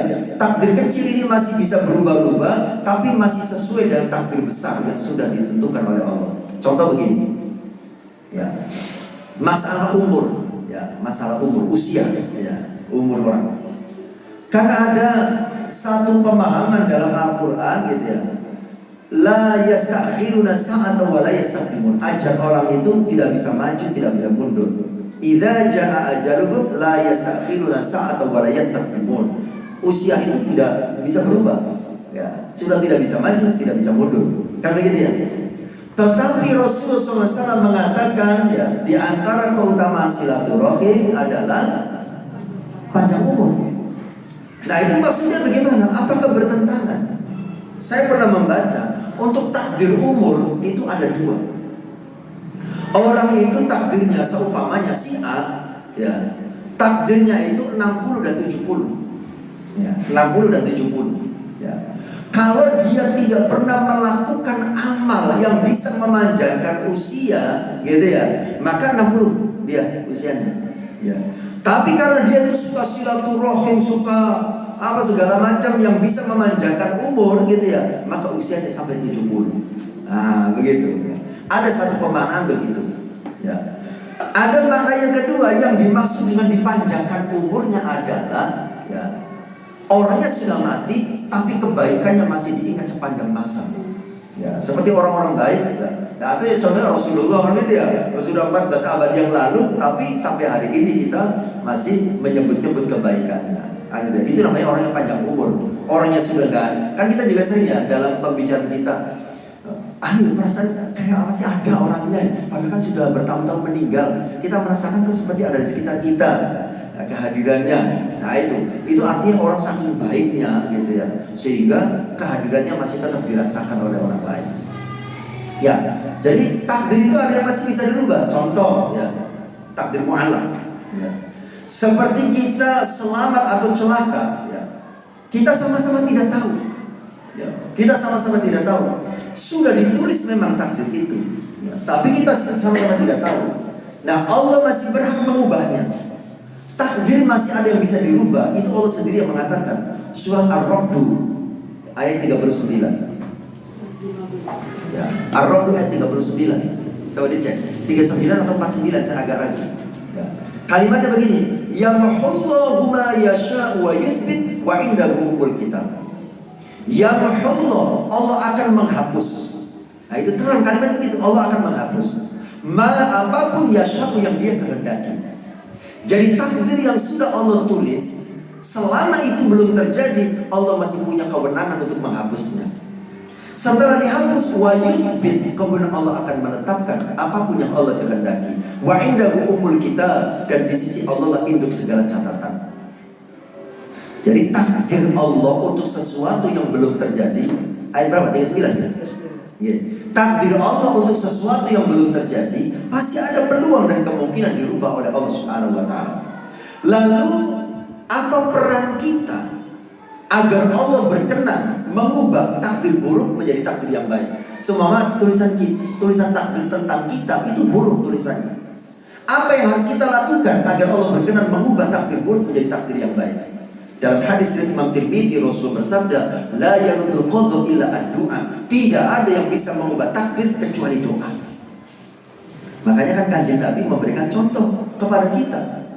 Dalam seluruh aktivitas hidup kita itu selalu diawali dan diakhiri dengan doa.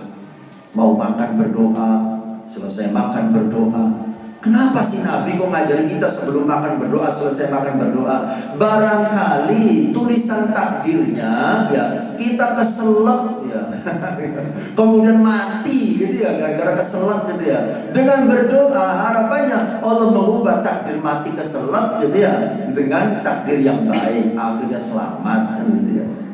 Masuk kamar mandi berdoa, keluar kamar mandi berdoa. Kenapa? Nabi mencontohkan kita begitu karena barangkali tulisan takdir kita meninggal di kamar mandi, dengan berdoa kita dirubah takdirnya menjadi takdir selamat gitu. Kan ketika mau masuk kamar mandi kan doanya begitu, ya Allah, di kamar mandi itu ada setannya, laki-laki dan perempuan, tolong lindungi aku ya Allah.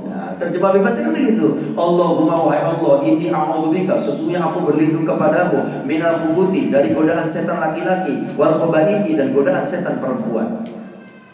Ya Allah, di kamar mandi itu ada setannya, laki-laki dan perempuan, tolong lindungi saya ya Allah. Begitu ya. Kenapa kita berdoa? Barangkali tulisan takdirnya buruk, dengan doa itu harapannya Allah mengubah takdir buruk dengan takdir yang baik. Kan Rasul begitu, mau apapun ada doanya, selesai apapun ada doanya. Karena dengan berdoa itu harapannya seandainya Allah menulis takdir buruk itu dirubah menjadi takdir yang baik.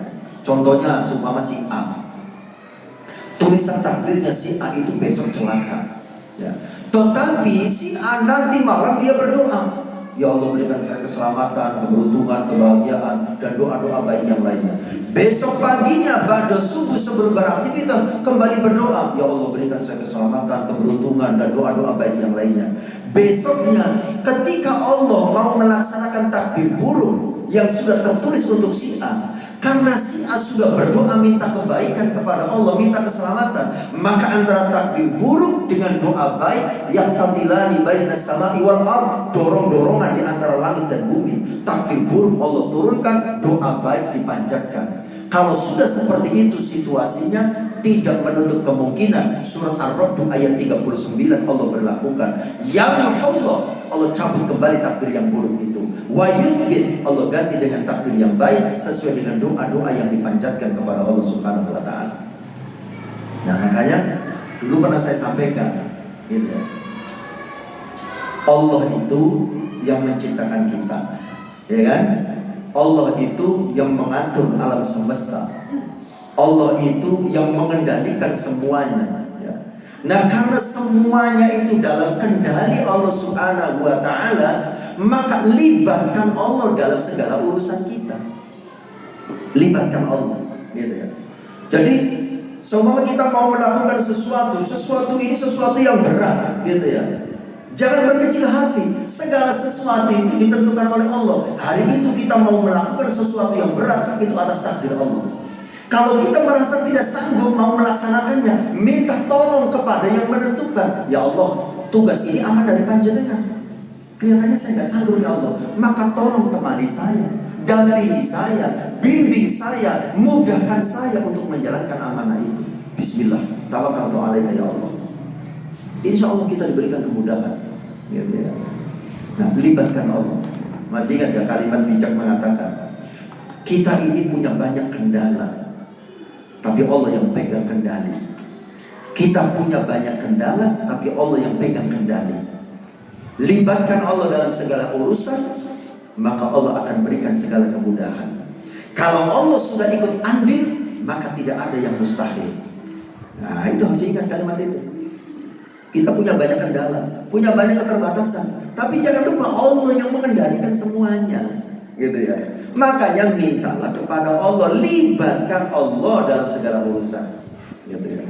Semua ada sesuatu yang berat yang mau kita lakukan, ya. Kita matur sama Allah. Gitu. Saya pernah mendapatkan cerita, ya.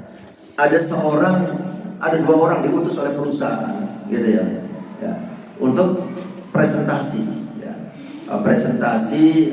Sebuah proposal kerjasama, gitu ya. Ada dua orang, yang satu yang bertugas sebagai yang memberikan presentasi, yang satu itu asistennya, yang menemani saja, ya, bawa tas, bawa apa, kan begitu ya. Hanya melihat, memperhatikan, menyediakan bahan-bahan untuk presentasi dan seterusnya. Nah, hari-harinya gitu ya, sudah berangkat ya menuju kantor yang dimaksud, gitu ya. Mendadak tiba-tiba yang wajib presentasi itu sakit, ya. Mendadak dan tiba-tiba itu bahasa manusia. Bagi Allah nggak ada yang tiba-tiba, itu dalam rencana Allah. Jadi nggak ada istilah, ya Allah mak beduduk, nah itu nggak ada, itu begitu itu ya. Tiba-tiba kok, nggak ada tiba-tiba, itu bahasa Allah. Itu takdir Allah. Allah yang mengendaki, Allah yang mengatur, mengendalikan. Nah, si asisten ini kalau kan begitu ya. Tapi dia pernah mendapatkan pelatihan dengan materi seperti ini. Libatkan Allah dalam segala urusan. Kalau Allah sudah ikut andil, Masya Allah, tidak ada yang mustahil. Si asisten itu, dia diam sejenak.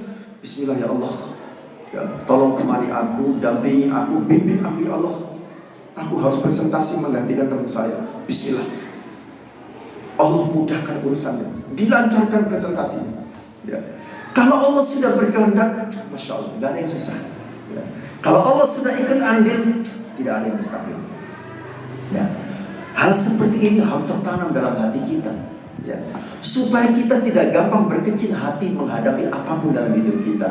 Kita tetap tenang, apapun yang terjadi tenang, ya.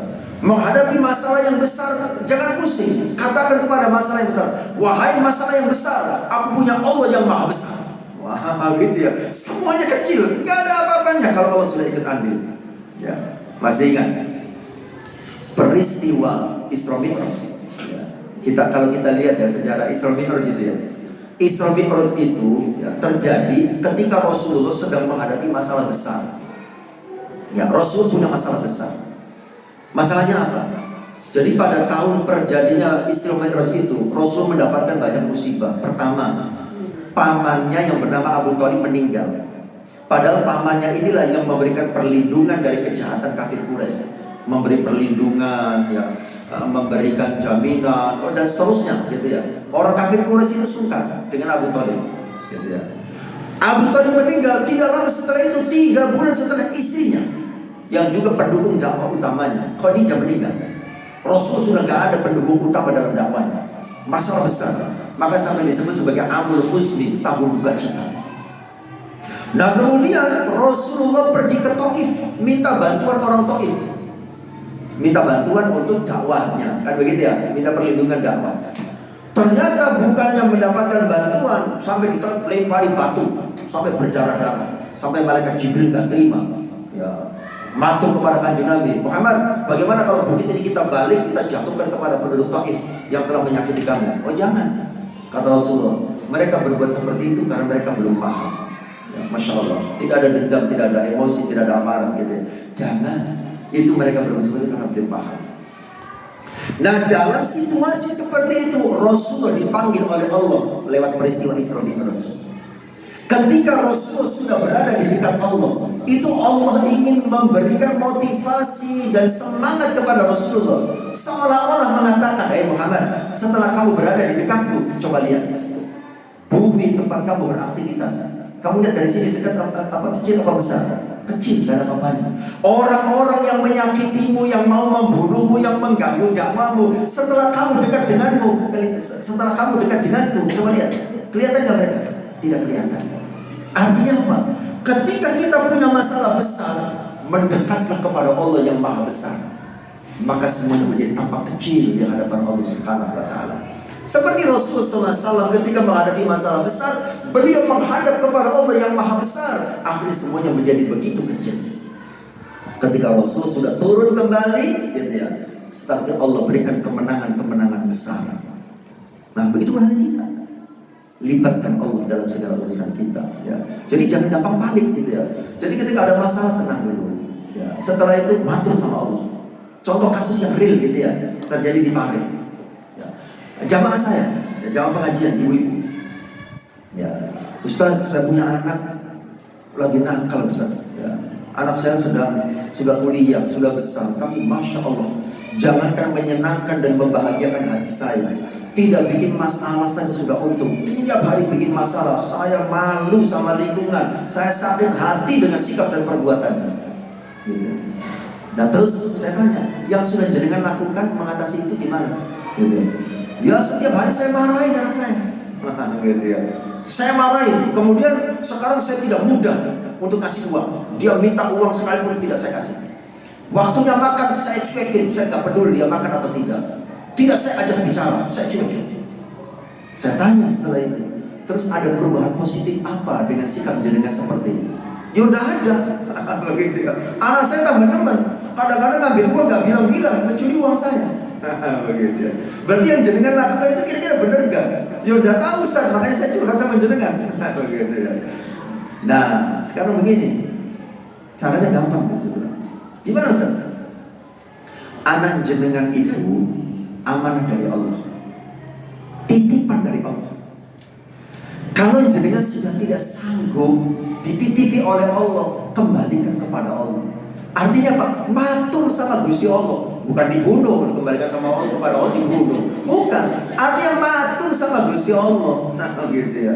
Sampaikan sama Allah, ya Allah, ya, matur sama Allah, ya Allah, anak saya yang bernama si A itu amanah jenengan, itu titipan jenengan. Saat ini dia sedang berulah, saya tidak sanggup mengatasi ya Allah. Saya kembalikan dia kepadamu ya Allah. Tolong temani dia, tolong dampingi dia, tolong bimbing dia ya Allah, agar dia tidak melanggar syariatmu, agar dia kembali menjadi anak yang baik sesuai dengan yang Engkau kehendaki. Tolong ya Allah, temani saya, dampingi saya, bimbing saya, agar saya juga kuat menjadi ibunya. Ya, jadi kita doakan anaknya, temani anak saya, dampingi anak saya, bimbing anak saya, agar dia menjadi anak yang soleh sesuai dengan yang Engkau kehendaki. Kemudian juga berdoa untuk dirinya sendiri. Jadi kan juga berdoa, ya Allah temani saya ya Allah, dampingi saya, bimbing saya ya Allah, agar saya kuat untuk menjalankan amanah panjenengan, mengurus anak saya. Kuatkan saya Allah. Setelah jenengan matur sama Allah yang menitipkan anak kepada panjenengan, sikap jenengan kepada anak jenengan dirubah. Apa yang harus saya lakukan Ustaz? Jenengan harus ubah menjadi lebih baik. Ya. Bagaimana caranya Ustaz? Ya. Ketika waktunya makan, gitu ya, jangan diteriaki, jangan cuek, dan jangan diteriaki. Kadang-kadang kita kalau lagi emosi sama anak kan teriak, ya. Mas makan, woi makan dulu, woi. Dari jauh udah teriak, ya. Makan dulu. Jangan, gitu. Didekati, dipegang pundaknya. Anak bunda tercinta, masya Allah. Saya kadang terharu kalau mengingat itu ya. Anak bunda tercinta, sebut namanya. Gitu ya. Anak bunda tercinta, Mas Kais, umpama gitu ya. Waktunya makan, nah, ayo makan dulu, masya Allah, gitu ya. Gitu ya. Anaknya kaget gitu. Itu ketika sudah dipraktekkan gitu ya. Anaknya kaget katanya gitu. Bunda gak marah sama saya. Ya anda tona, sampaikan anak bunda tercinta, anak bunda semuanya bunda sayangi, semua bunda cinta. Enak makan. Anaknya nangis, aja itu juga. Anaknya bersimpuh di hadapan ibunya mohon ampun. Masya Allah, setelah itu berubah. Itu ya. Libatkan Allah. Libatkan Allah dalam segala urusan kita. Jadi jangan gampang panik. Ada masalah apa? Tenang. Ya, kita punya Allah. Semua itu diatur oleh Allah, semua dikendalikan oleh Allah, semua dikuasai oleh Allah. Kalau ada apa-apa, tenang dulu. Jangan panik, tenang dulu gitu ya. Matur sama Allah masalahnya apa. Insya Allah.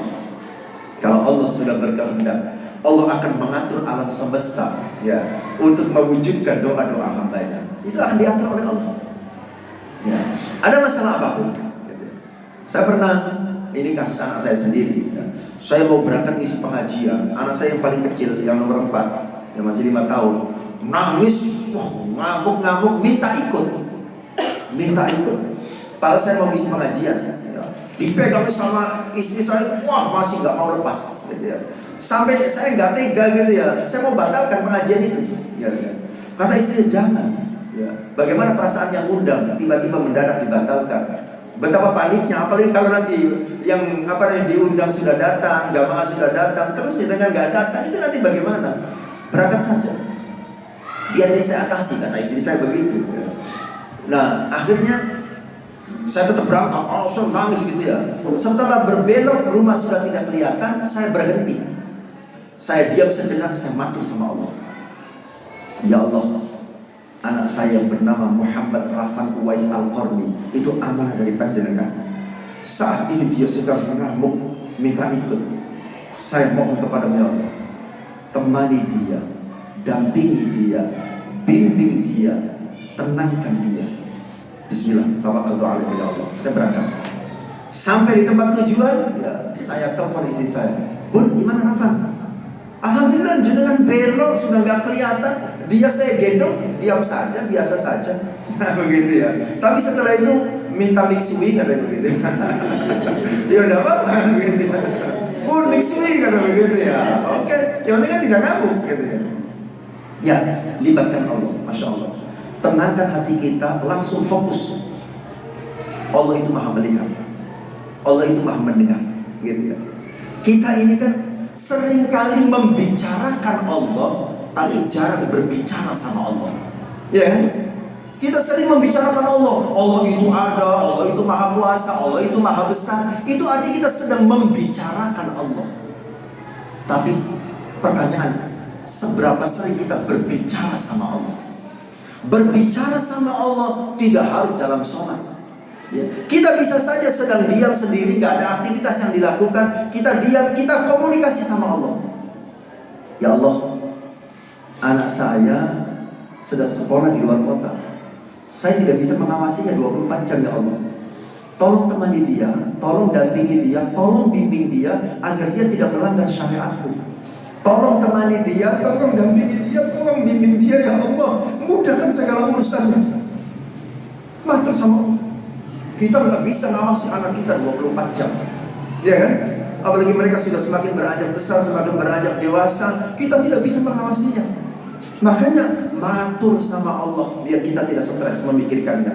Ya, tenangkan hati, tenangkan pikiran, serahkan sama Allah. Yang penting kita sudah matur. Ya. Suami jenengan kerjanya di luar kota jauh seumpama, biar jenengan tenang, matur sama Allah. Ya. Kalau jenengan nggak matur sama Allah, setiap 5 menit SMS, setiap 5 menit WA, Mas lagi sama siapa? Ayo, tolong video call, aku pengen tahu di sekitarmu ada siapa aja. Masya Allah, setiap 5 menit lu ngabsen kan begitu ya, stres jenengan kan begitu ya. Matur sama Allah, ya Allah, suami saya yang bernama Si A itu amanah dari panjenengan. Aku titipkan dia kepadamu ya Allah. Temani dia, dampingi dia, bimbing dia ya Allah agar tidak melanggar syariatmu. Temani dia, dampingi dia, bimbing dia ya Allah agar dia tidak pindah ke lain body. Kan jenengan yang dipikirkan di atas kan begitu mungkin kan begitu ya. Kalau jauh dari dekat jenengan, biar tenang, serahkan sama Allah, matur sama Allah. Ya jadi begitu ya. Sebentar, kita ngomong begitu, amalnya lagi gimana ya? Kita lagi bahas apa itu? Ya, masih membahas Lailatul Qadar tadi. Ya. Apa tadi? Oh, yang mendapatkan Lailatul Qadar ya, awalnya. Gitu ya. Oke. Ya, jadi begitu ya. Antarakan 10 malam terakhir memperbanyak amal soleh. Ya, memperbanyak amal soleh. Bagi yang tidak bisa itikaf di masjid dan di musola, ya, jangan berkecil hati. Dari rumah pun bisa. Karena intinya orang yang mendapat Lailatul Qadar adalah orang yang malam itu beribadah. Ya, intinya beribadah di 10 malam terakhir. Ya, kalau bisa ya setiap malam. Karena kan bulan Ramadan itu kata Kanjeng Nabi, siapa yang melakukan amalan sunnah di bulan Ramadan, itu pahalanya seperti melakukan amalan wajib di luar bulan Ramadan.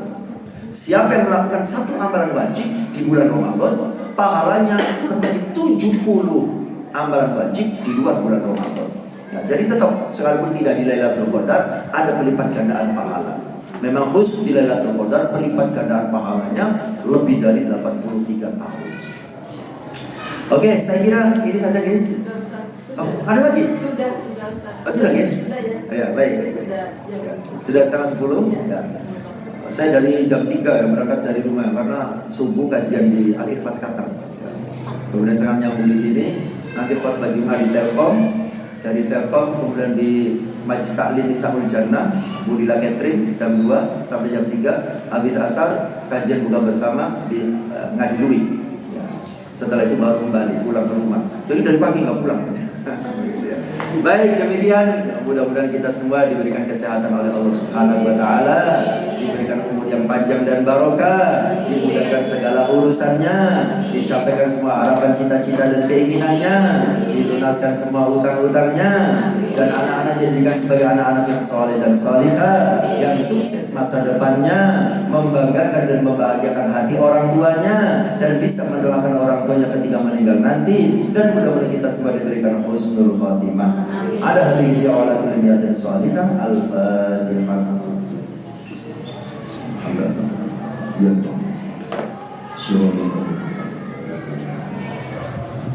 Demikian ibu yang dirahmati Allah yang bisa disampaikan. Kita akhiri dengan hamdalah dan kafaratul majlis. Alhamdulillahirabbil alamin. Subhanakallahumma wa bihamdik asyhadu an la ilaha illa anta astaghfiruka wa atubu ilaik.